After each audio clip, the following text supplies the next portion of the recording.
ఎప్పుడారా అక్క అక్క అని పిలుస్తావు? అలాంటి నీకు కష్టం వచ్చినప్పుడు అదేంటో తెలుసుకొని నీకు తోడుగా నీ పక్కన ఉండాల్సింది. పాపం అంత బాధను గుండెల్లో అణుచుకుంటూ పైకి మామూలుగా ఉండడానికి నువ్వు ఎంత కష్టపడ్డావో ఏంటో నేనే నిన్ను అర్థం చేసుకోలేదు. అశ్విన్ మీద నువ్వు కోపంగా ఉన్నావని నేను నీ మీద కోపంగా ఉన్నాను. నన్ను క్షమించవే. ఏంటక్క పెద్ద పెద్ద మాటలు మాట్లాడుతున్నావు? నువ్వు కాకపోతే నా మీద ఇంకెవరు కోపడతారు, ఇంకెవరు తిడతారు? అక్కగా నీకా హక్కు ఉంది. అశ్విన్, మురళి అన్న, సౌందర్య అందరూ సమస్య ఏంటి అని నన్ను అడిగినప్పుడే నేను నోరు తెరిచి చెప్పి ఉంటే మీరందరూ పరిస్థితిని ఇక్కడి దాకా రానిచ్చే వాళ్ళే కాదు కదా.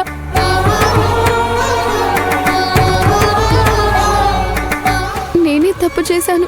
ఇంతకు ముందు అశ్విన్ ఒక పని చేశాడు అంటే దానికి 1000 అర్థాలుంటాయని తెలుసు. అలాగే నువ్వు వేసే ప్రతి అడుగులోనూ 1000 అర్థాలుంటాయని నాకిప్పుడు తెలిసింది.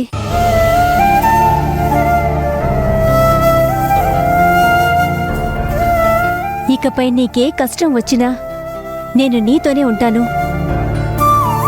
అశ్విన్ ఎలాగైతే నీ వెన్నంటే ఉంటున్నాడో నేను కూడా అలాగే ఉంటానని నీకు ప్రమాణం చేస్తున్నాను. అయ్యో పర్వాలేదక్కా, ఇకపై నేను కూడా నీ దగ్గర ఏమీ దాచను. సరే పద వెళ్దాం.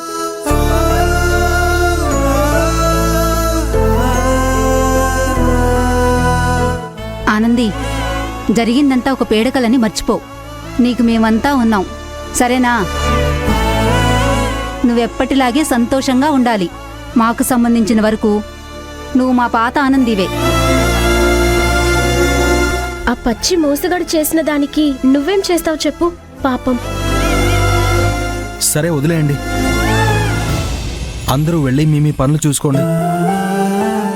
అదే కదా, వదిలితే అందరూ ఉపన్యాసాలు ఇచ్చేలాగున్నారే.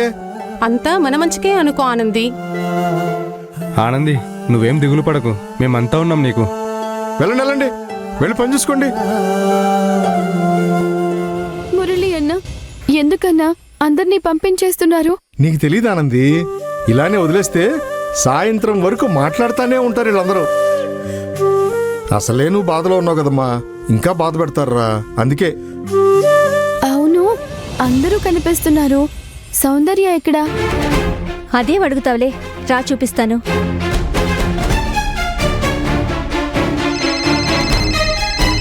అరే బావా, ఇంటర్కమ్ మోగుతుంది, నేను వెళ్ళి చూసొస్తాను రా.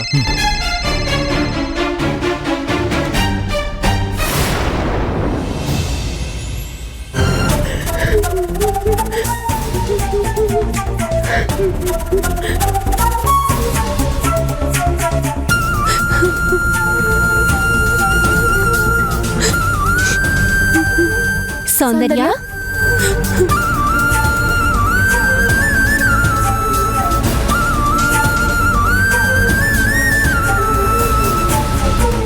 ఏమైంది సౌందర్య?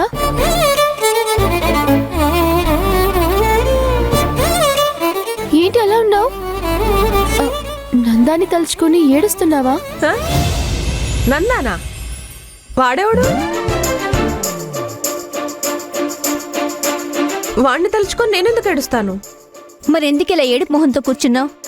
అది మెటీరియల్ తీస్తున్నప్పుడు దుమ్ము వచ్చి కళ్ళల్లో పడి మంటగా ఉంటే ఇక్కడికి వచ్చి కూర్చున్నా.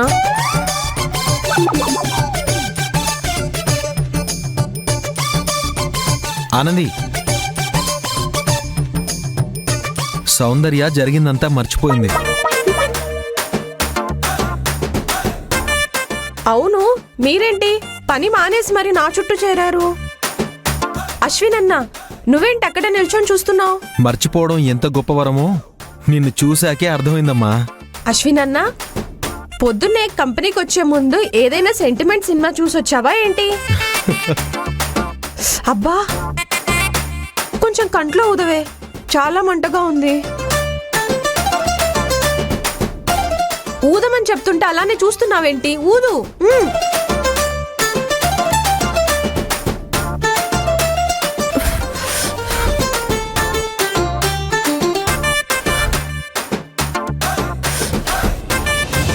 అరే అశ్విన్, మహేష్ సార్ ఫోన్ చేసి నిన్ను నన్ను అర్జెంటుగా కాన్ఫరెన్స్ హాల్కి రమ్మన్నారు. ఎందుకురా? తెలీదురా? సరే పద. రా. అయినా ఇప్పుడు ఏం మాట్లాడాలంట మేడం? తెలియట్లేదు కరుణాకర్ సార్, నందా గురించి మాట్లాడడానికేమో. ఏంటో వాడు ప్రశాంతంగానే చచ్చాడు, కానీ మనం ప్రశాంతంగా ఉండలేకపోతున్నాం. మహేష్ సారు ఇప్పుడు ఏం మాట్లాడతారో ఏంటో ఏమీ అర్థం కావట్లేదు. ఇప్పుడే వచ్చాను, వెంటనే పంచాయతీనా? చిరాగ్గా ఉంది మేడం. నేనున్నాను కదా కరుణాకర్ సార్, రండి చూద్దాం. వస్తున్నా మేడం.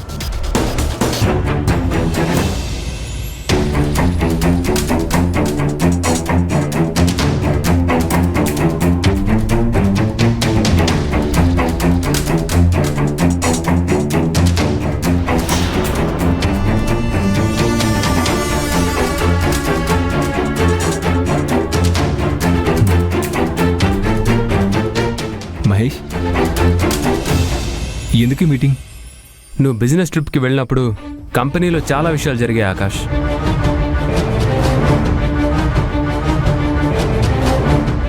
అవును మహేష్, నాకు తెలిసింది. ఆ విషయం మాట్లాడదామని మీ అందరినీ పిలిచాను.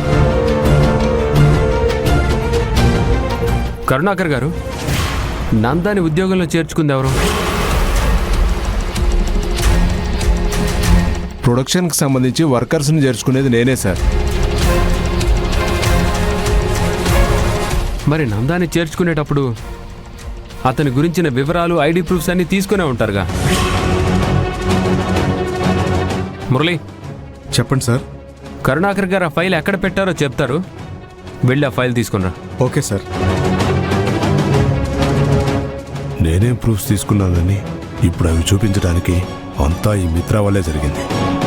సార్, ఆ ఫైల్ ఎక్కడుందో చెప్తే వెళ్ళి తీసుకొస్తాను. మీరు మురళి మీద అరుస్తున్నారు ఎందుకు కరుణాకర్ గారు? ఫైల్ ఎక్కడుందో చెప్పండి, వెళ్ళి దాన్ని తీసుకొస్తాడు.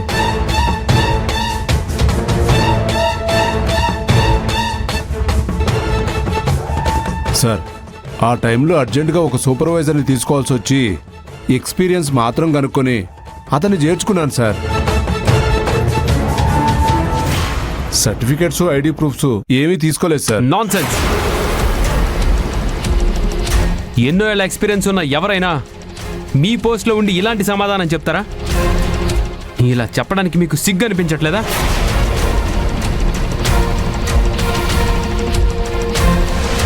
ఇదేనా మీరు డ్యూటీ చేసే విధానం? సార్, వీళ్ళిద్దరి మాటలు నమ్మి నన్ను తిట్టకండి సార్. మీరు నెత్తి మీద పెట్టి చూసుకుంటున్న ఈ అశ్విన్ని, మురళిని పనిలో చేర్చుకుంది కూడా నేనే సార్. వీళ్ళ బ్యాక్గ్రౌండ్ వెరిఫికేషన్ ఏది జరగలేదు సార్. కేవలం నమ్మకం మీదే చేర్చుకున్నాను.